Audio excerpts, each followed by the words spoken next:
A lot of people go through life doing things badly. Racing's important to men who do it well. When you're racing, it's life. Anything that happens before or after, it's just waiting. Matt Williams got a brilliant start from the third row of the grid. He's gone, he's hit him, he's straight off at the chase. A half-second lead on with the sizzling car in the background. He has it. Oh, he's round on the last lap. There's a massive accident. Next to the inside, what a move, what a move.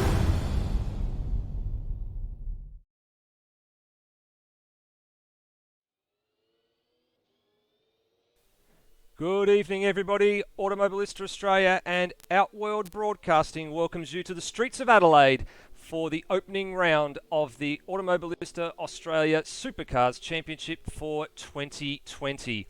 It's been nearly 3 months, but we are finally back, bigger and better than ever, with bigger cars, bigger fields, a more ambitious calendar, and a whole lot more excitement. 2019 delivered it in spades, and 2020 marks the third consecutive year of Supercars coverage as part of the Automobilista Australia Racing Group.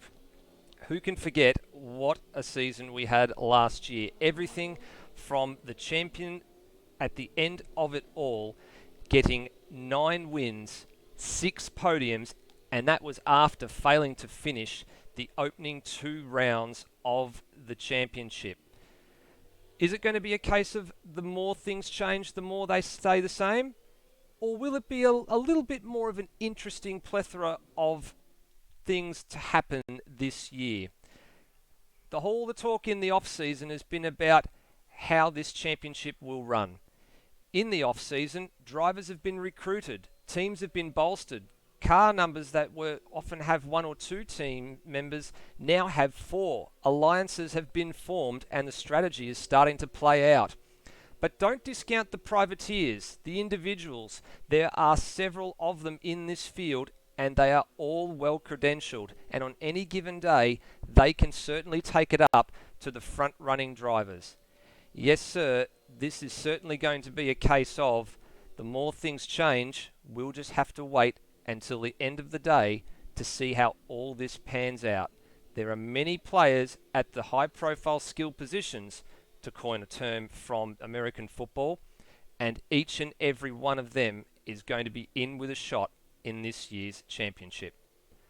My name is Steve DeVries, and as per usual, I am joined by the man they call the encyclopedia of all things supercars here at Automobilista Australia, and that's Hans Brunswick.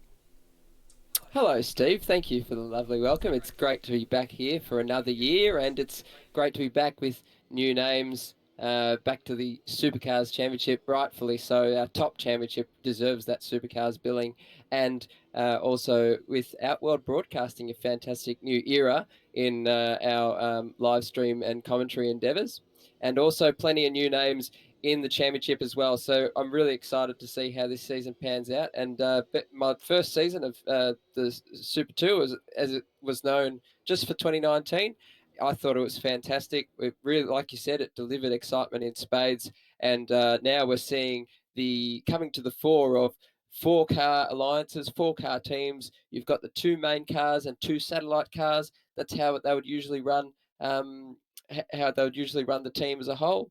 But basically, it's sort of like they're teams that they're sort of split down the middle a little bit, because they each share the same boom, they share the same pit garage, but obviously you can't have 4 cars that are making up the team's championship. Otherwise, it would be a runaway success for some teams and not others. But like you said, also fantastic to see some of the independents out there as well.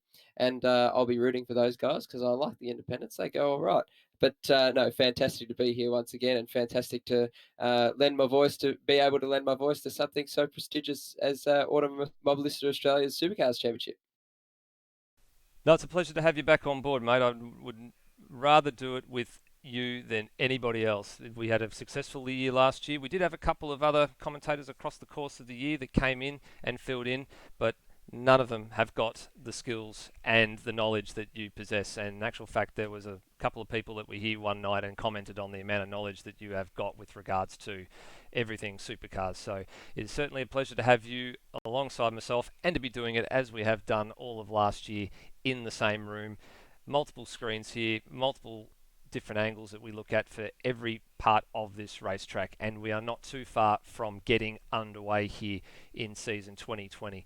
This is going to be a little bit different than usual. There's actually a couple of events this year where we will see the shootout format, and tonight is one of them. So if we go and have a look at the season calendar for what lies ahead, there you will see at the very top of the chain is the Adelaide 250 with the qualifying and the race next week. Qualifying tonight, race next week. And then there's a couple of others down there as well. There's the Phillip Island 250 and there's Bathurst 1000 as well. It's going to have a qualifying and a race as well. Now that is the actual distance. There are still a couple of things yet to be worked out with regards to the Bathurst event, but hopefully they will come to be confirmed in the next sort of, I dare say probably the next couple of months. Probably by about May we hope to expect to see that. But without any further ado, it is time for us to get a little bit of a look as to what is going on in the land of AMS Oz and Supercars, because it is about to get underway, Hans, the first qualifying session of the year, and the most important one, because this one, as we said just a few moments ago, has the shootout attached to it. Yeah, that's right. It's fantastic to see more of these shootouts in Supercars events this season. And looking forward also to the Bathurst 1000, which hopefully, like you said, the details will be confirmed in the not too distant future. Here we go, Brenton Foley. He is letting loose with the old nice black lines along the end of pit lane. But great to see PBF, a bit of a refreshed livery, moving away from the full Red Bull colours into a more Holden Racing Team style livery. I think it looks fantastic. I tend to agree. It looks very, very nice. And this is a man who, believe it or not, has not run an official AMS Oz race since the very last round of GT3 competition, ironically, was at this circuit. And it was a title deciding round.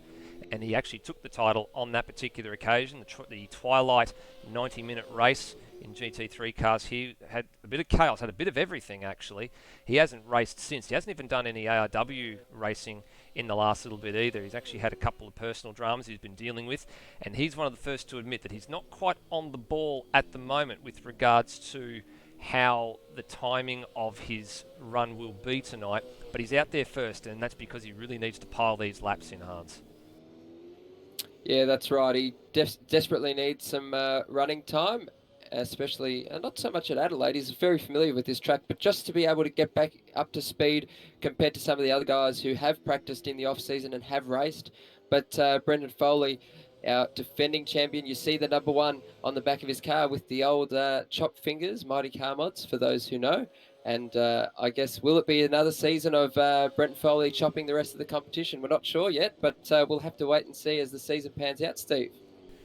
Yeah, we sure will. So he's on the clock at the moment for the first time. A little bit leery out of turn 4 there. Lit the rears up. That's not going to help his cause, but this is his style. He likes to get the back end out and get it out. He does in spades. There it is again, lighting it up, sinking the boot into turn 6. Didn't quite use all the curve there. One of the Scuderia Alitalia cars has just gone into the fence at turn 7 and has exited out in very rapid fashion. Foley for the first sector. Well, we haven't got a time that's come up for him, but the man who set a time in the purples recently, the very first sector, Scott Nolan, at 22.34. We'll see if Foley gets the clock stopped at the second sector split, which is around about here. Nothing doing just yet, so I think there may be a track cut somewhere in this one. There's no times on the screen for him, and yeah, it's showing that he's through Sector 2 in no time. So this is a wasted lap for Foley, so it's really not going to be indicative of what he is capable of. He'll have to go again. Let's have, oh, and there he goes. He's very, very loose at the moment, Hans. This is not what we expect from Foley, but we'll leave him be for a bit. Indeed, it was a track violation. Let's see if we can pick up Scott Nolan, because here he is. He's going to set the initial benchmark at an 18.8, but it's going to be something substantially lower than that takes this provisional pole before we head into the shootout.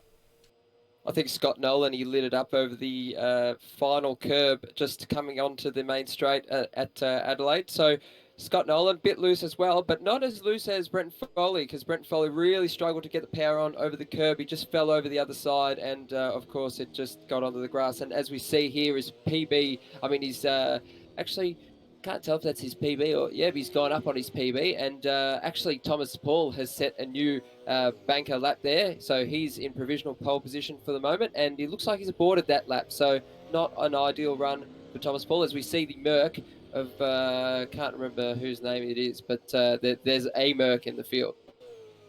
Yeah, that's something that's a little bit new for this year, and something that we'll touch on. We've just got the aerial view here of Kurt Stenberg, who we'll talk a bit more in detail about a little bit later on in the broadcast. But there is, believe it or not, it's all 5 manufacturers that are in that have competed in supercars in recent years, and up to 7 models. So you've got the Ford, which we're seeing out there primarily is running FGX guys, but the Mustang is also available. There's the VF and ZB Commodores, which are available. The Nissan Altima L33, and there's also the Mercedes C63 AMG and the Volvo S60. And there are a couple of Benzes and Volvos in this field, and the noise that the Volvo makes when you see it go past is absolutely phenomenal, as Stenberg dips into the 117 to 17.9. Provisionally quickest at the moment at the 1/4 distance mark of this 20-minute session, which is a little bit longer than last year. We have got the qualifying format. Looks like it's going to be an all-out session for most of the year, from what I understand.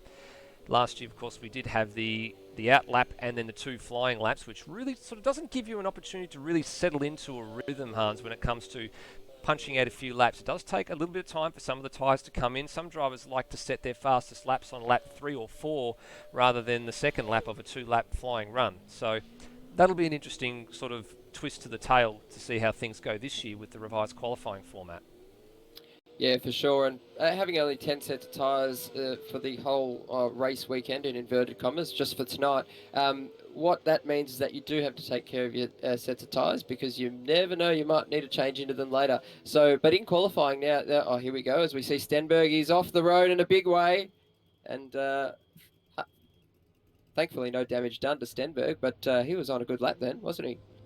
He was actually pretty close to his marker that he'd already laid down. He was only tracking about a 1/2 tenth shy, so in an extra corner, a bit of pace here or there, and he probably would have maybe lowered that benchmark. Interesting to note, Scott Nolan has gone to P2 18.3. His first sector is still the best of anybody out there, of the 21.9, and the next best to him is a 22.1 from Kurt Stenberg.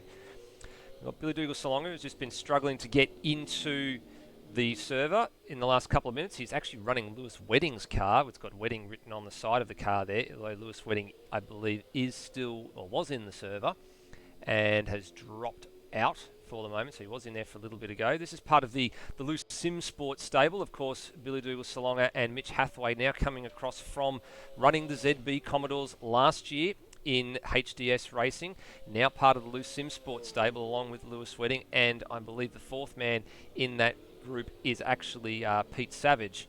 So 4 very, very quick gentlemen now out of Commodores and into FGX Falcons for the 2020 season.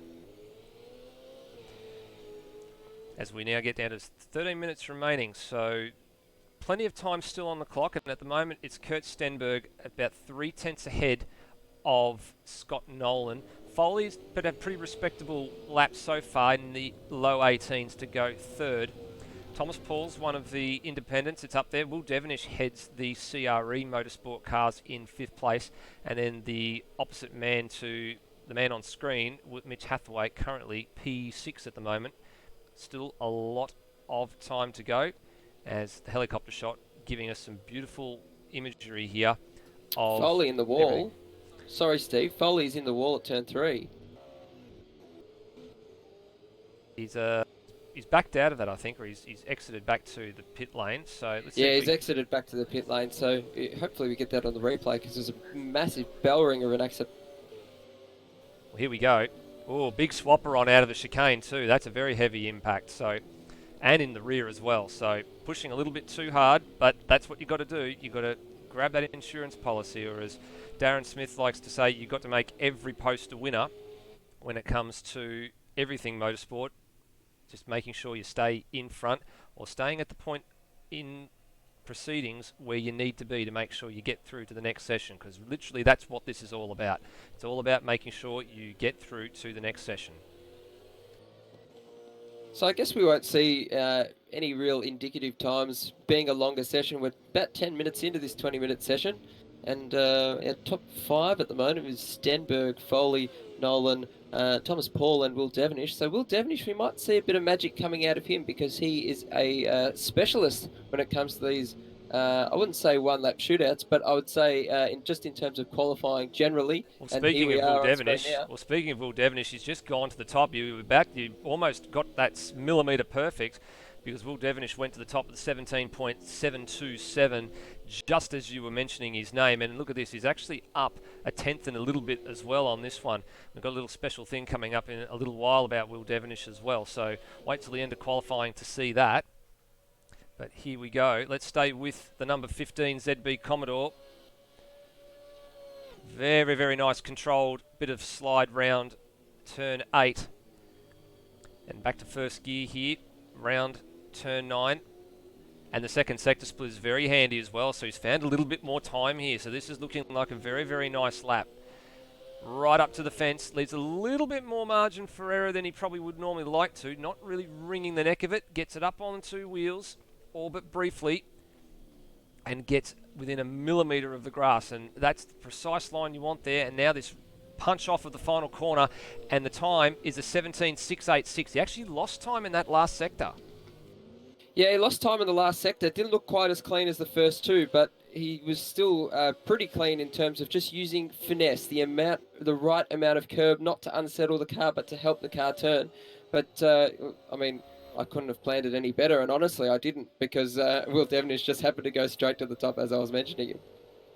Here's one of the Mercs, what we were talking about before, the Mercedes C63 AMG, piloted by Blake Tilbrook, the number 98 car. I believe there's another one of them out there as well. And of course we'll have a look at the Volvo in due course. But this is the first time we've seen the Mercedes in action in Automobilista Australia in all the 3 years that we've been running Supercars. This of course being the 3rd year, so good to see we've got a really nice mix out there as well. And I believe I am being corrected potentially by Rhodey in the live chat, the E63, not the C63. I think I said C63 mainly because that's what the boss at work tends to have. And Stenberg now to the top, just very in the last few seconds, he has now gone to the top. There he is on screen, surpasses Will Devenish with a 17.293. These times are tumbling in very, very quickly now. I think he's still going on with this lap. Oh, probably not now. He just lit it up. But the split time is pretty handy. It's about 1/10 up on his previous best. So let's see if Stenberg continues on with this lap, Steve, because, he's really wringing the neck, and he probably aborts it now. He was just missed the apex very badly in that corner, and he ended up heading towards the tyre wall. But good signs from Stenberg. His first season back, or his first event back at an Automobilista Australia competition. And I stand corrected as well. It's actually Zach Ross who's piloting the 4th of the Lewis Simsport cars as well. I do apologise to Lewis Wedding and the crew. It is the Zach Ross number 87 that is the 4th car in that stable. So there he goes on his run to turn 8. Actually just been pushed back to 8th as well with, who was that went ahead of him? That was Pete Savage that went ahead of him. And Pete is in that car as well. So that actually is really, really interesting. So there must be a 5th car in that group then if BDS is having some trouble getting into the server, because he's obviously running Lewis Wedding's window on the side of his car, but we'll have to cross-check that in a little bit. Have a look at that for a split time for Peter on the PBs. Up on the first place time by a minuscule amount, but 7/10 up, nearly 8/10 up on his own PB. We're going to stay with this lap, I think, Hans, because he's coming up to the infamous turn 8. He's giving it a pretty reasonable amount of welly, young Peter Savage. He's still going well. He just gets a bit of a slide there. He doesn't quite catch the wall, but just the right amount of aggression. Car squirming under brakes into turn 9. Takes a bit of curb to help the car turn, and he's lost a bit on the pole position time, but going up on his PB as well. So he might be a chance to go up a bit further up the grid. Possibly, we're not sure yet. How was the split time though? the difference that just showed, like, he was up by a minuscule amount at the Sector 1 split, which is up at turns 6 and 7, and then he got down to just on exit of turn 9, he'd lost half a second. That's how much time he lost. And look at that again, another half a second there as well. So moves himself up the order, which is good to see, but the times from the top few guys at the moment are absolutely staggering. Yeah, it just shows how high the level of commitment you need around this track, and also just to keep up with some of the faster guys in this field. I think everybody bar Billy Dougal Salonga is the... actually, no, Billy's just set the time, so he has put his first time in. So we now have everybody has set a time in this session, has done at least one timed lap. The golfing class between first and last at the moment is quite large, with the bottom two place cars, Brian Walsh and Glenn Miles. Usually they're Super 2 runners, so they're in here with more seat time, but good to see the two Playboy racing cars are out. Now, Peter was up at the first sector split again. Has he made an impact? No. Still fractionally about the same type of time off that he is at the second sector as he was the last lap, unless that's just giving us a bad read on some numbers. In actual fact, I think it's actually been giving him a track violation. Actually, that's why we might be seeing those numbers, because our timing at amsoz.liveraces.com is showing that he's in sector 3 and not registering time, and there it is. So there was a track cut somewhere on that lap. A couple of returning drivers coming into the fold. We're going to go and take a look at Aaron Thomas. He's out of the CRE Motorsport stable, and this is a man that's very quick in the pass as well, can handle the supercar quite nicely, but at the moment just struggling a little bit down there in P13. Yeah, CRE expanding to 4 cars, so really good to see. They've picked up Turmo as well over the off-season, so good to see Turmo. Usually we see him as one of our top independents, but now he's picked up by CRE. Cam Rutledge, yeah. Yeah, Cam Rutledge is in that group as well, so that's a group comprising of, Aaron Thomas, Turmo, Will Devonish and Cam Rutledge. So two very, very quick guys, and one that doesn't like to talk very much, and one that will definitely benefit from having some mentors that are quite quick in the field as well. Yeah, for sure. Being able to have mentors that sort of help you with setup direction, being able to bounce ideas off them, that's all about what being in a team is about, and take care of the team, and the team takes care of you, Steve. Yeah, that's right. It's been talked a lot about in the off-season about making sure you try and team up with a teammate or teammates, as it looks like we've got 4 car teams coming into this year. Same thing's happening over in GT3, which won't be too far away from starting. A couple of weeks into March is when that's due to start. And we actually had a lottery draw to try and randomise the teams and try and set some people up with some drivers that were a bit quicker, and again trying to foster that mentoring program. So again, that's going to be happening here. Of course, there's 4 cars in the PBF stable, there's 4 cars in the CRE stable, there's 4 cars in the Loose Sim Sport stable. So there is a lot going on in terms of the amount of cars that are getting out there on track. A few drivers that are not here this particular qualifying session. So we know Brendan Ross is following along in the live stream in the chat at the moment. He's unfortunately a victim of the time for tonight's run. So too Colin Warwick is another one of the independents who's missing for this race weekend. And I'm just looking down the order to see if Phil Boak is out there. I haven't seen him on the list at all, so possibly he's another one to come in. We did have about 23 or so cars listed or drivers listed to take part in this series, so we're hoping we get toward that sort of level a bit as the season progresses. I think another important thing about teammates is that you're actually motivated to come if you've got a team around you. It actually makes it a bit more enjoyable, and you don't feel quite as alone in terms of setup direction and pit stop strategy and all that sort of, all the real 1%ers that actually make up our game. So good to see, Cam Rutledge, Will Devonish, and picking up, for example, Turmo, and I'm losing my track here. Aaron Thomas, there we go. I knew it started with T, but no, really good to see.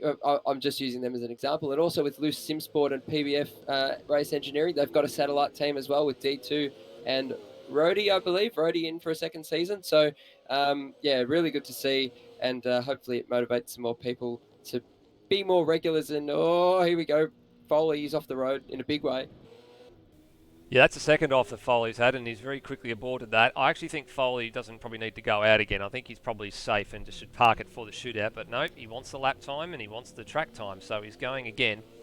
There's only a minute 45 left in this session, so if you want to get a lap in, you've got to get out now. You've got no choice. You have to get out, you have to feed yourself into the traffic, which is what Foley is trying to do. He feeds himself in behind Turmo and ahead of Stenberg. Getting the blue flags for Stenberg as well, who's just commenced a flyer. Actual fact, I think he just finished a flyer, and he's actually aborted. Now, Stenberg and Devonish are safe. I don't think they actually need to run again, but they're out there driving around anyway. Let's have a look and see who's parked up at the moment. So Brian Walsh and Glenn Miles are parked up, so that's the end of their qualifying. I think they've realised that. They're now bailing out of the server, which is probably not what you want to do, boys. You want to be in the server because we need to record the results coming into Hathaway next as week. well. Hathaway as well is parked up, so he's probably not going to improve from 5th position, barring some sort of unavoidable calamity. Let's have a look down the order here, and let's see who's probably not safe in this top 10. Let's have a look. So we've got Turmo, Steve Burko, and Aaron Thomas, and probably Dwayne Davies as well. Those are the 4 that I'm looking at now. So 9th, 10th, 11th, and 12th. And all of them are on track at the moment. So let's see where they all are. So here's Turmo coming to the line. He's going to get another lap. And let's see what lap time he sets this time. He's got the headlights on. And he's got another car behind him there as well. I think that's another one of the CRE cars. We look on the live map, and that is the Aaron Thomas car. So Turmo stays 9th, improves by a fraction. Aaron Thomas doesn't go there. And now, we just heard the noise. There it is. This is the Volvo S60. Have a listen to this noise as it comes past on the main straight. It's the flat plane crank like it was in real life. It has got that very distinctive change of note. There it is. Doesn't it sound great? Sounds good. You can hear the old Yamaha developed V8 coming right in. The old Volvo Cyan Racing, or Volvo Polestar Racing, whatever they call themselves these days. But great to see BP Ultimate being represented as well, official fuel of Supercars for this season. New deal. Certainly is. Now, Steve Burko's on the bubble here, and that PB time that you see there being 6/10 off the PB is not going to be good enough to make sure he has an insurance policy here. Cam Rutledge is fractionally behind at the moment. Now, where's Cam on track? He's not going to get another lap, so this is his last effort. So he's currently sitting on a 1:19.553, and he goes in with a 1:19.181. So he displaces Steve Burko, and that's very, very costly for Burko, unless he's made an absolute miracle. And the answer to that question is no. He is a second down at the second sector split, and now he knows it. He knows he is not going to improve. So everybody else at the moment is in the 10. Who else is out there? It's Aaron Thomas, and Burko's given up the game, and Aaron Thomas has not improved, so he stays in 12th. The only one that can improve is Blake Tilbrook, and he has finished up at turn number 1. So that is the end of that chapter. We have a top 10 for the shootout. So provisional pole goes to Stenberg prior to the shootout with a 1:17.293. Then back to Devonish, Foley, Thomas Paul, Scott Nolan, Mitch Hathaway, Pete Savage, or Brute as he likes to be called, Zach Ross, Cam Rutledge with a great last lap getting into the top 10, and Turmo. So have a look at, let's do the numbers here. So out of the CRE Motorsport stable, it actually looks like most of the CRE cars actually got in. I think that's a fair assumption there. Actually, I think Aaron Thomas was the only CRE car that didn't get in. Yeah, correct. But, You're right. Good to see a strong showing by CRE in provisional qualifying just before the shootout. But Kurt Stenberg, what a lap! He's 0.2 of a second ahead from Will Devonish. So are we going to see a new pole master? Well, it's interesting you talk about a new pole master, because a couple of little new innovations we've got this year is a little bit of community involvement with regards to the Automobilista Australia Supercars Championship. And we're about to have a look at one of them right now. So here is a little bit of an insight as to what it takes to do a hot lap around this circuit. Here's Will Devonish aboard the number 15 CRE Motorsport car.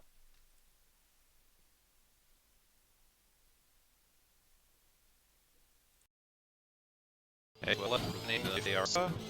Just heading into the last turn here before heading out for our hot lap. Heading down the front straight. We'll get up to 5th gear before getting to about 75 meters, dropping it down to 4th, tipping the car into 1st and 2nd, and then through 3rd under the bridge. We're slamming the brakes on, making sure the back end doesn't come around on us. Up to 5th here, we want to avoid the inside curb so the car's not unsettled. Turn 6, we want to go all the way over this curb, try and make up as much time as possible.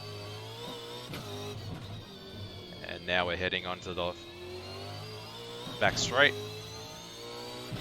going all the way up to 6th gear. This exciting turn 8, fanning the throttle, tipping the car in, making sure not to hit any walls, and slamming the brakes on at about 150 meters, making sure that back end doesn't kick out. Short shifting 1st into 2nd into 3rd, now down to 2nd again, clipping the inside curve to tip the car around and exiting as far wide as possible. Bringing the car up on this curve here and slamming the brakes down into 2nd gear to head onto the front straight again. And that's a lap of Adelaide.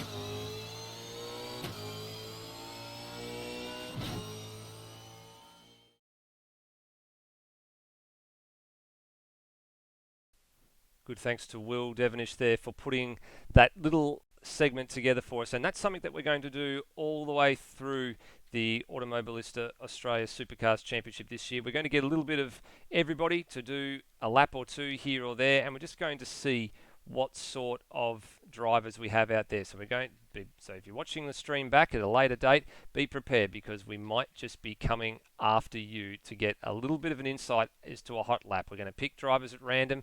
There'll be some events from last year that we want to get people involved in. So if an event of significance, such as that one, so Will Devonish was of course last year's pole sitter, so we ended up getting him involved for that one. We were going to hope to get Dwayne Davies to come in and do the lap, being the native South Australian that he is, but unfortunately that didn't come up at the right time for us to get that done. So we'll get D2 a little bit involved later on in the piece.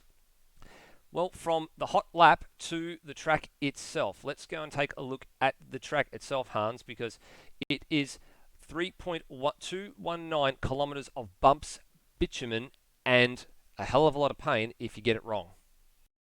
And a lot of concrete as well.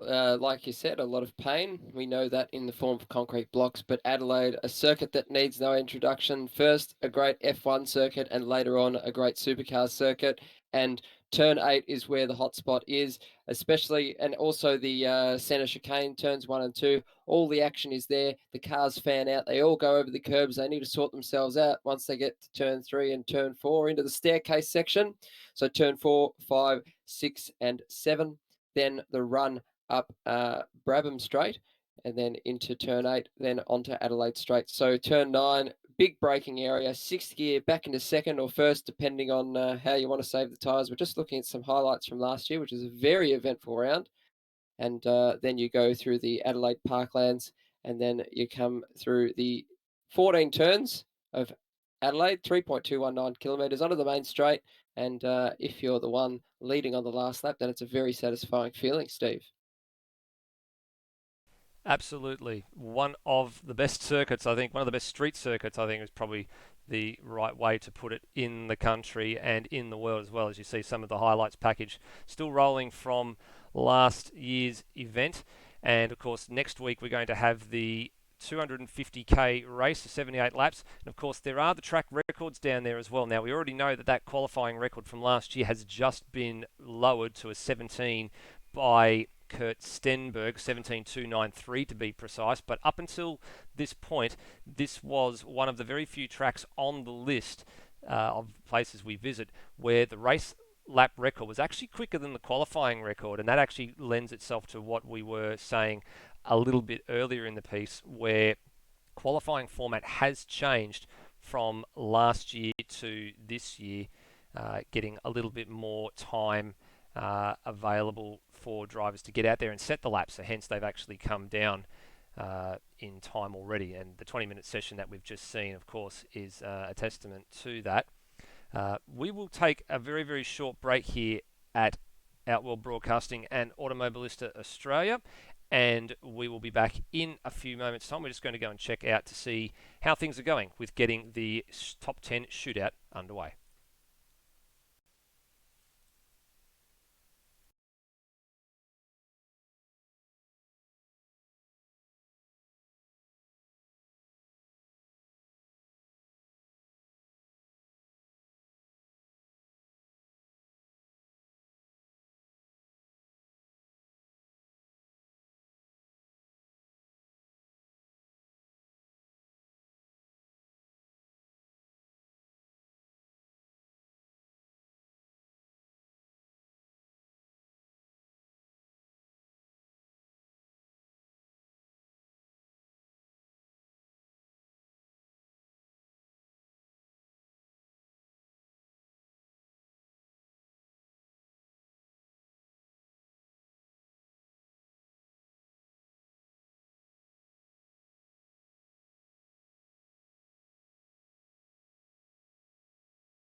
Welcome back to the top 10 and qualifying and shootout. Sorry, the qualifying and top 10 shootout, if I can get my words around the right way, for the Adelaide 250 race as part of the AMS Oz Supercars Championship. Just getting a couple of things in order. The qualifying session is done and dusted. We're now moving into the shootout phase. So this is where it starts to get interesting. We're about ready to start with our first combatants out there on the track. And good to see all the drivers are in, and the first man is actually ready to go in the lane. So we won't be too far away from a start here.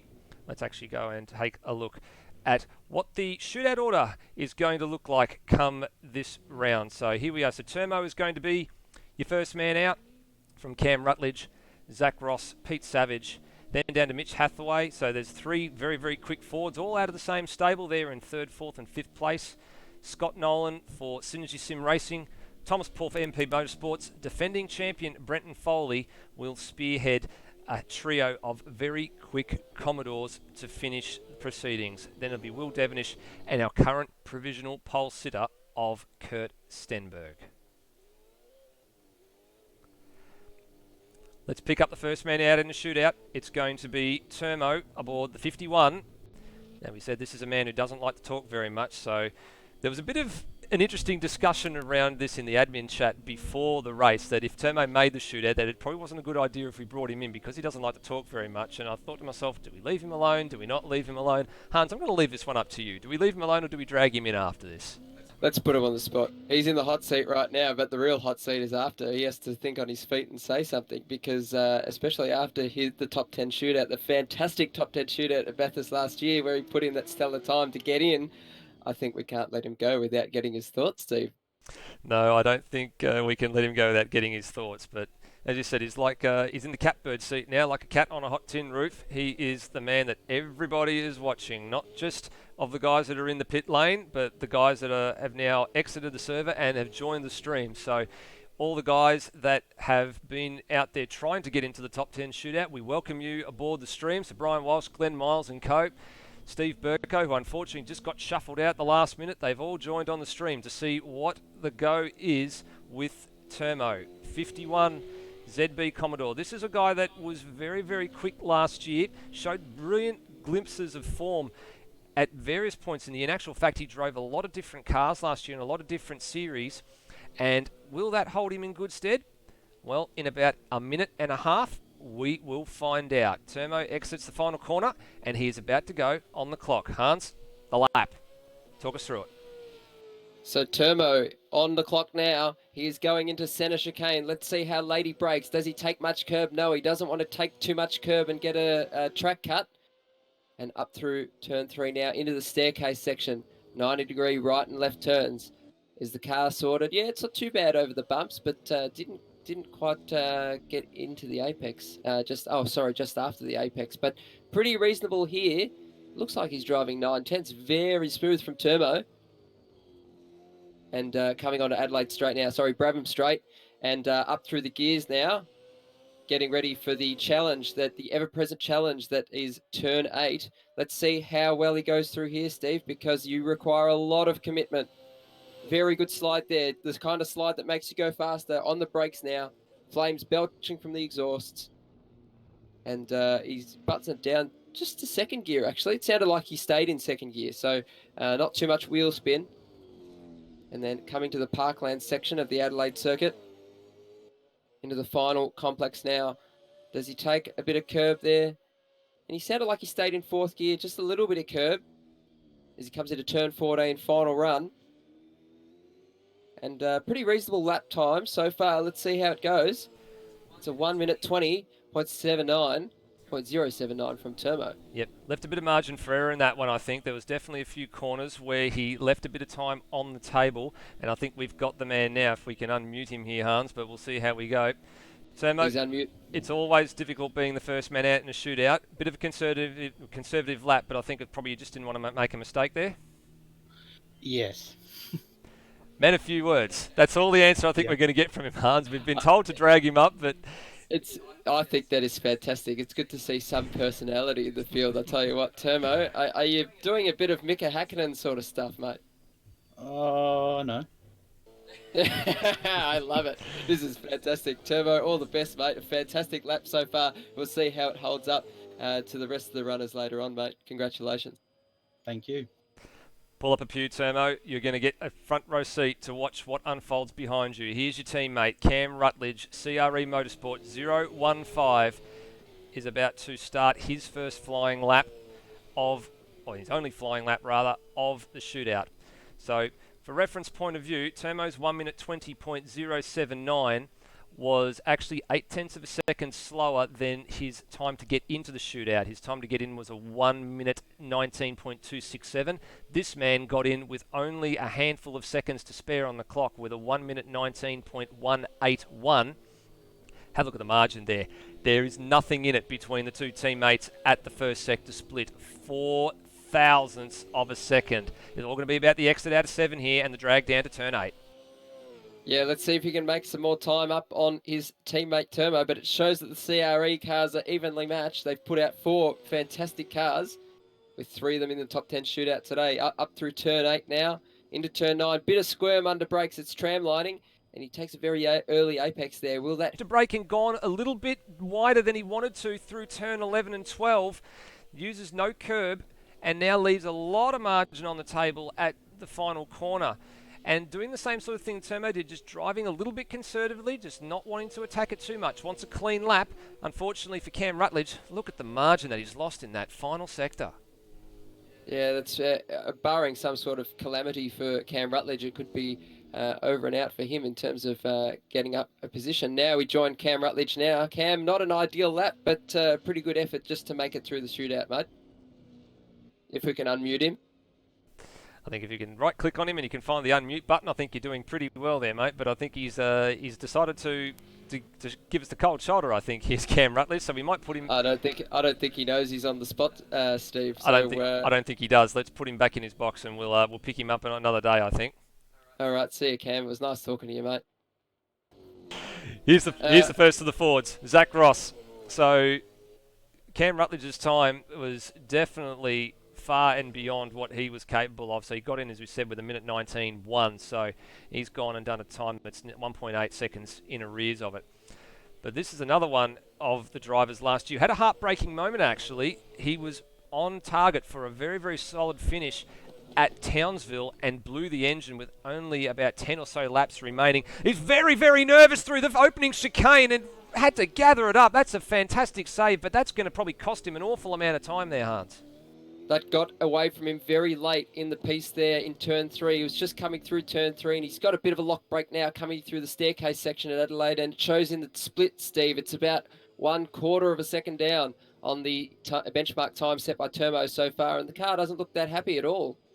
No, that was an extremely nervous race car. He tipped it into Turmo, very furiously working the car to try and maintain tight temperature, and a little lock up there into the hairpin, but he's fin. Little bit of curb, but not too much, leaving a margin for error like everybody else has, turning it in early to the hairpin. Is that the preferred strategy that we're going to see tonight with the qualifying and the top 10 shootout? Zach Ross posts a 19.885. It's not that much quicker than Turmo's, but at the moment, he's on the provisional pole. Hans? And Zach joins us now. So, Zach, we're going to put you on the spot. How was the lap, mate? Pretty crap in my opinion. I kept locking the brakes. So, yeah, first time I've been racing without ABS on. So I'm still trying to get used to modulating the brake pedal. So, yeah, I reckon I could have done better, but I'm still happy where I'm at. Okay. Well, that's a fair effort, mate. Well done. We'll just commiserations on not getting the most out of yourself, but we're going to see one of your teammates coming up next, mate, so best of luck. Okay, thanks. Pete Savage, a.k.a. Brute, is the fourth man out in this shootout. Loose Simsport number 88, and we do stand corrected, he is part of this team. There's a few team changes that we're still trying to get a little bit used to here, Hans, when we have a look at all the cars. I mean, I'm not sure how you go for things, but I like to be able to look at things in visual sight and work out who's who. I do it all the time in the Vic State Circuit Racing Championships, working out car numbers and the colours. They're all easy and different to spot. This is a little bit more challenging, especially when you've got cars that look very, very similar to each other. No, you're 100% right, Steve. A full complement of loose sim sport cars. 4 cars looking very similar. It just shows the presentation of them as he comes now onto the main straight to start his flying lap. He's going to be on the clock soon, Steve. That was an interesting line through the final corner. I'm not quite sure if he was trying to turn it in early or if he's looking for a late apex, but using all the road at turn 1. That's a beautiful line through the curbs. Very important to ride those bumps and get right out wide there at turn 3, as he has done. There's no margin for error in this one, and it looks very, very nice. It looks very planted, but he's just clouded the barrier there. Is there an invoice to pay for that one? That was looking very good. He's done it again, but he's still a half a second clear. Might be broken steering, Steve, because the thing is not steering as ideally as he would. But Savage, he's a bit of a first sector specialist because we saw some pretty fantastic sector times in qualifying.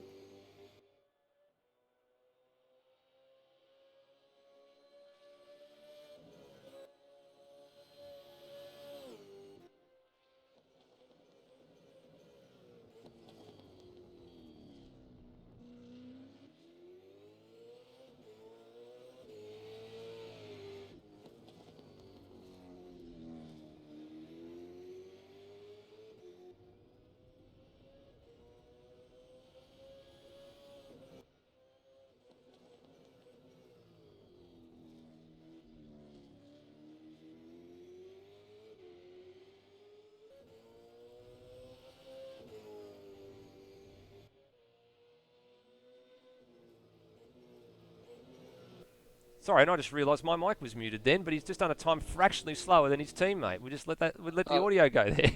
Yeah, we let the audio go and we just went full, just let the car's sounds do the explaining. But Peter, not an ideal lap, mate. How did you feel? Yeah, I just had a lot of issues with my car right then. Forgot to put a tune on. Had a lot of lag issues. Just did not go my way. Commiserations, mate. It was looking like to be a good first sector split as we saw in qualifying. Yeah, I've tried with tune setups. I had a really good one going for me. I'm actually quicker with full fuel than low fuel, so it's feeling really nice. But just forgot to load it. Forgot about the session change. Didn't go well. Commiserations, mate. It's just qualifying. We're looking forward to the race next week. Best of luck. Yeah, cheers. Thanks. From one loose sim sport car to another, and now to a third. Here's Mitch Hathaway. As we said, he was one of the drivers to swap marks in the off-season, similar to what Pete just did. Both coming from Holdens, now into Fords. It's almost like sacrilege, isn't it, Hans, when you swap from one manufacturer to another like that, especially if it's a sworn enemy. But we'll let that be bygones, because there's now a very, very quick number 31 FGX Falcon about to start its flying lap. Time to get into the shootout for Mitch Hathaway, 118.339. Let's see what he can do. Let's remember Mitch Hathaway, our event winner last year with a stellar run in the Boost Mobile Holden Commodore, but now he's jumped the fence to Ford. Let's see how the FGX can run. And he's coming up into turn 3 now, late braking. Very good online at the apex, but it goes a bit wide there, so had to bobble in the middle of that. But he's up through the staircase section now, second gear up on the rev limiter, and he's 0.7 of a second up on Zach Ross. Yeah, very, very smart time through the first sector. In actual fact, it was a 22.502. Not the quickest we've seen all weekend. We have seen a 21.9 as the quickest sector times coming out of the early times in qualifying. But for the moment, this is looking like the provisional pole time lap. Right out to the fence. No curb on the inside at turn 8. And tracking really nicely. Just a little bit of a pinch of the brake there on the inside at turn number 9. It has to use the curb on the outside. That's cost him a tenth and a little bit, but he's still tracking nicely. Still half a second clear of his teammate Zach Ross. So that, again, this is looking like it's going to be a mid to low 19 if he can put this last little bit of the race together. A little bit of a lag there, just as a couple of drivers coming and going from the server. This is the 5th man out. We'll be up to half distance of the shootout when all this is done. And good last sector, 18.9. I stand corrected. I was thinking it was going to be a low 19, but in actual fact it turns out to be an 18.9. So the first 18 of this shootout goes to Mitch Hathaway. And Mitch, well, we know what you can do around here. Last year you were absolutely stellar from the back of the grid, and looking very, very nice and very, very tidy through that lap. Yeah, thank you. Not my best lap. Bit of a lock up there into turn 9, but yeah, I'm just glad I'm not starting from the back this year. Well, I don't think you would want to be with the kind of cars that are out there this weekend or going to be next Thursday as well. There's plenty of quick men in this field that you would be struggling to get past, I think, if you were starting from ROG. Yeah, definitely. Looks like a lot stronger grid this year, which is good. So I'm going to have to step up my game a bit, but I really look forward to it. Obviously, in the Falcon this year, so a bit of a change-up, new team, so yeah, I just can't wait to start the race next Thursday night. Well, we'll see you next Thursday night, mate. Well done. And at the moment, provisionally P1. From one Falcon to another, Thomas Paul, another one of the new entries this year, one of the privateers. The MP Sim Sports number 305 is now officially on the clock. Thomas Paul, reasonable effort to get into the shootout. Fantastic effort to get in there as an independent. And he looks pretty clean through the centre chicane. Let's see how he goes into turn 3, Steve. And quite clean through there. He didn't go quite as wide as many of the other drivers as he comes through the staircase section now. Really hard on the car now. Up to full throttle. Rev limiter in second. Bit of lock brake. And he comes up to turn 7 now, trying to get the best run onto the long back straight at Adelaide. Separated by turn 8. Fractionally up at the first sector split as well. I was just looking at my timing screen just to see. I was pretty sure we were meant to see Scott Nolan out next, but then maybe he's had a little bit of a drama he's trying to sort out, because he was the man who qualified 5th after the session just previously gone. Thomas Paul was meant to come out in was meant to be the 4th last car out, but nonetheless, we'll see Scott Nolan hopefully out pretty soon. That's a very, very impressive second sector split time. He's found a nice amount of time there, 0.3 of a second. So tracking into a mid-18 at the moment. Gets the car nicely up on 2 wheels. Full aggression at the second to last corner. Very handy time by Thomas Paul, and we're going to put him on the spot now. Thomas, how was your lap, mate? I just looked at the time. Thought it was pretty good. Not too far off quality, and it's hard to do on your first lap. Yeah, 0.4 of a second the difference actually from when you wanted to get in. So 18.3 there and a 17.9 to get in. So you've got to be pretty happy with that. That's not a bad effort trying to replicate your time from qualifying.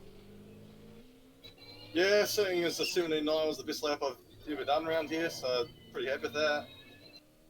I would definitely take that any day of the week, mate. Congratulations. Currently P1, but with 4 men to go. Let's see what they can do if they can displace you. So here he is, Scott Nolan. He was meant to be out just the last time ago from what our results from the last session have said. So Thomas Paul did a 17.987 to get in, whereas Scott Nolan was an 18.307. So there's been a little bit of a late change there. I'm not sure what's happened. Maybe we'll put Scott on the spot with regards to this when he comes in after his flying lap. But Synergy Sim Racing, a name synonymous with the world of iRacing. Of course, Brenton Hobson very, very famously runs in the Synergy Sim Racing group. I'm sure he's out there watching it somewhere, or he's going to be watching it a little bit later on. Mate, your teammate is going to hopefully set the stage alight here at the Adelaide Parklands. Very good line through the curb there. Hopefully no track cuts there. And he's coming up to turn 3. How late does he brake? Big deep breath under the brakes. Down 3 gears into second from 5th. And he doesn't whack that wall, so that's good signs already. Beautiful late apex. Section. Beautiful late apex through turn 3 as well, I noticed, and it's put him up by just a fraction, 60 thousandths of a second.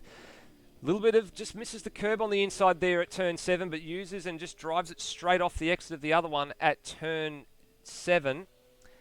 Here it is, the full commitment corner. Just feathers the throttle nicely, gets all the way out to the fence. How deep does he go into brakes? Most of the drivers say it's around the 150 mark here, according to Will Devonish, that's what it is, and gets around the hairpin very, very neatly indeed, but has lost time. Yeah, not an ideal run, but it looked quite smooth through there, Steve. Smoother than a lot of the other cars we've seen through turn 8 as he comes up to turn 12, 13 and 14 now. Up through 13, doesn't take as much curb as we've seen some of the other cars do. And nice apex through there. He hugs it tight to the curb and drives it straight to the line. Scott Nolan, let's see what he can put on the board. And his salvo is a 119.2. So reasonable effort, but that might have him drop further down once we see the other cars come out. Yeah, that's a little bit interesting given that he went out after Thomas Paul and is now slotted in between Mitch Hathaway and Zach Ross for the moment. So, Scott, do you want to talk us through what happened there? You were meant to, according to our timing screens, be out ahead of Thomas Paul. Was there just a little bit of an issue? Slot in there after Thomas, so thanks to the officials for letting us do that. But yeah, overall, probably a little bit disappointed. I'm very new. This is my first time in AMS Oz Supercars. I've only done a handful of laps, so to pull out a clean lap is all that matters, so happy with that. Good on you, Scotty. Well done, mate. Hopefully best of luck for the next week's race. Yeah, cheers, guys.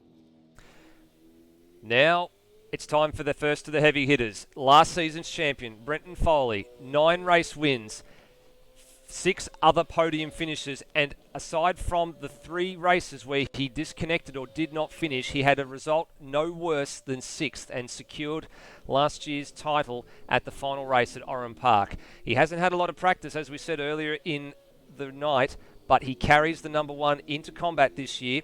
His first sector split is very, very good, a 21.8. That is one of the best sector splits that we have seen, not just in this session, but right the way through tonight's proceedings, Hans. He's pulling it out when it counts. He did win the championship last year, but he is looking for a redemption to the poor start to the season that he had. Internet dramas really cruelled his chances at the start, but with a fantastic run, he was able to get through and make the championship his. And into turn 9 now, big commitment, big under brakes. Stays quite wide and then turns it in later apex than we've seen. How's the time? How's the time? It's 0.6 of a second for Foley. Despite the lockup going into turn 9, he found some more time. So this is tracking like it's going to be well and truly better than the lap time that he set to get into the shootout, which was a 17.964. Runs a bit wide on the last corner. He goes out on the curb, doesn't get too much wheel spin. Brenton Foley, what sort of time does he give? It's a 1:18.15. Lost a little bit of time, lost a lot of time, actually lost a half a second. Did that final corner cost him? But nonetheless, it's put him on the provisional pole for the moment. Brenton, that was looking very, very handy up until the Sector 2 split. What went wrong in Sector 3? the final corner, locked the outside front, I think it was, or the inside. But I think I went in a little bit too hot to the right-hand kink just before it, and I missed my brake marker by about, I reckon, 5 to 10 meters. And for there, it was just locked up and couldn't get it stopped. Brenton, a very entertaining lap there, mate, but not quite what you were looking for. Best of luck for next week. Thanks very much. I'm looking forward to it.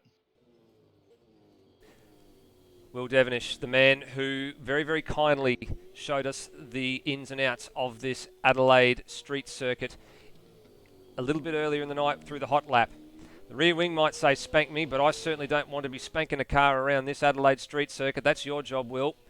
Let's get it on for the second last runner of tonight's proceedings, using all the road to get that car turned in at the final corner. Hans, predictions?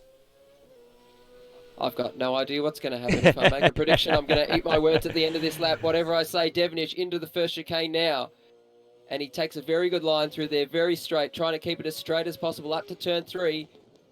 How late does he go? A bit of squirming under brakes, heel and toe, down through the gears. Into second gear now. Now the second gear run through turns 3, 4, 5, 6, and 7. And this is a very interesting time. Oh, a bit of slide there. Very taily, and he's 3/10 off from Brenton Foley, but let's see what he can make up in the last sector, because that's where Brenton Foley had trouble. I had my heart in my mouth for a minute when Will started the lap, because he took a lot of curb on the left-hand side, and I thought he was about to get track strike for that one, but he got away with it. Must have been centimetre perfect. As Dennis Cometti would say, that's a huge slide. Took the inside curb at turn 8. That has unsettled that car enormously. That's shades of Greg Turrer in GT3 in the very first season that Automobilista Australia was running. He's lost more time as a result of that. He's managed to hold on to it. But, oh my goodness gracious me, that's a 14, so not an ideal run there, and a bit of wheels front row, but he has just missed out on surpassing Brenton Foley by a minuscule amount. And I guess the only thing we can say, Will, is what about that slide at turn 8? Our hearts are in our mouths with that one. Oh yeah, that's BAU for me at the moment. You came within a whisker of deposing Foley's provisional pole time, but what are your thoughts going into next week? I mean, you're still set up in the top 3 as it stands. You can't be removed from the top 3, but you would like to be on the front row, I guess. Yeah, I'm excited for next week. I think we've got a pretty decent race car, especially compared to last year. I think we've easily a lap at race pace, faster every lap. So I'm really excited for next year. Next week. Good on you, mate. Grab a pew and let's watch this man, Kurt Stenberg, Trans-Tasman Racing, number 47. All the accolades from last year's Automobilista Supercars Championship, which starts next week. He'll be a part of that as well, as also with a number of other drivers, and also our great friends Stairs and Madbird in commentary for that one. 2/10 down at the first sector split. That's not what he'd be wanting to see right now, Hans. Not an ideal start for Kurt Steenberg so far, but we're looking to the final sector where it all came undone for Brenton Foley. And if he can stay with Foley's lap in this sector, coming up to turn 8 now, he may be able to overrun Foley at the end of it. Oh, he got the wall at the end there. He got the wall on the exit of turn 8, so a bit of damage on board. And the car rotates nicely, nicer than some of the other cars we've seen into turn 9, Steve. So he's coming up to turn 10, and he's still about 0.2 of a second back. So let's see what his final sector looks like. Bit of wheel spin, doesn't get the wall. And does he take enough curb into turn 13? Full commitment in this final sector. He's really ramped it up a notch since he picked up a little bit of time in Sector 2, but this is the sector where a lot of drivers have been struggling. Some drivers have been able to manage it. Kurt Stenberg is going to manage it beautifully and take the TTR number 47 to pole position with a 17.948. Pulled it out right at the very end. That was a super committed last sector. My splits and coming out of the hairpin there, and I knew I needed to find something, so had a bit of a go, and yeah, we're on pole position. Fantastic work, Stenny. A 1:17.94. The only car in the 17s in this shootout, mate. What was your secret? The car was turning quite well. Yeah, car's quite good. Made a couple of changes coming into tonight on the setup that I dragged out, and Yeah, it seems to be quite alright. It's not quite got the lap time on the first lap. It seems to be better on the second lap, but yeah, we still managed to get the job done, so pretty good. Well, the other accolade you've got up your sleeve, Stenny, is you've lowered the track record benchmark to 17.293. So your first outing in AMS Oz official Supercars competition, and you've reset the qualifying lap record. So congratulations, mate, and we'll look forward to seeing you next week. No worries. Look forward to seeing you there. Well, that's one very, very happy pilot aboard the number 47.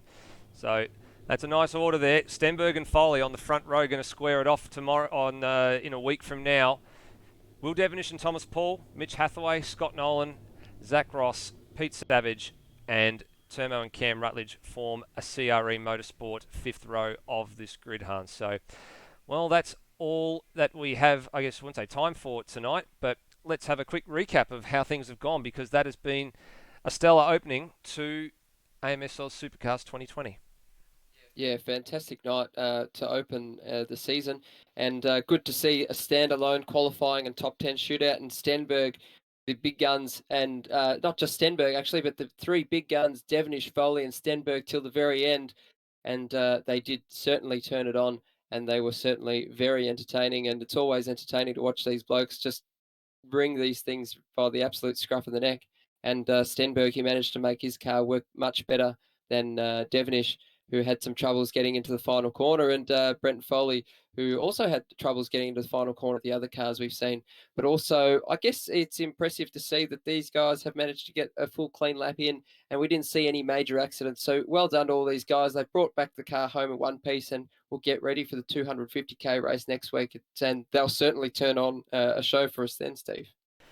Yeah, bigger distance change compared to last year. Of course, we had a 55-lap race last year in what was AMSL's Super 2. 78 laps the distance next week. 251 kilometres is the approximate distance. Well, it says 250 on the board, but it's actually 251 and a little bit. So we will look to see how strategy plays a part in that particular race. Who's the biggest disappointment tonight, do you think? Who was the one you were looking forward to either seeing in the shootout that didn't get in, or the one in the shootout that didn't perform? I would say Peter Savage. I am a fan of Peter Savage, and I was saying last year that he's going to get picked up by a team, and it certainly did happen. But I'm sure he's not happy about this. But his lap was certainly far from ideal, especially some of the great Sector 1 splits we were seeing from him in qualifying, and maybe we need to see a bit of improvement from him in the second and third sectors. But Peter, I'm sure, and Zach Ross as well to a certain degree, because I believe they weren't happy with their laps at all. And Cam Rutledge will definitely be ruining the lost opportunity. He managed to get in the nick of time into the shootout, and unfortunately he didn't convert it to great effect. But it's good to see the CRE boys, they're up there, and also the Loose Simsport boys, they're up there as well.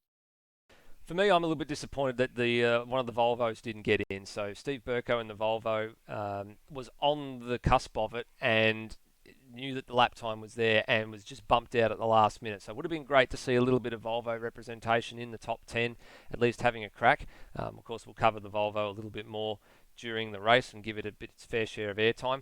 But for me, that's the disappointment. He was pretty handy last year. It doesn't matter whether he was in a Falcon or when he converted to the Mustang, he was still pretty stellar in an underpowered car. So my disappointment's him missing out on that one there. But that's tonight. The race is next week. It's a whole different kettle of fish. So 78 laps is the duration. We'll see you at the same bat time, same bat channel next week for the 250k race. Hans, been a pleasure having you along as always. You'll be here next week, and we will see you all then. As always, please drive safely. See you next time. Bye for now.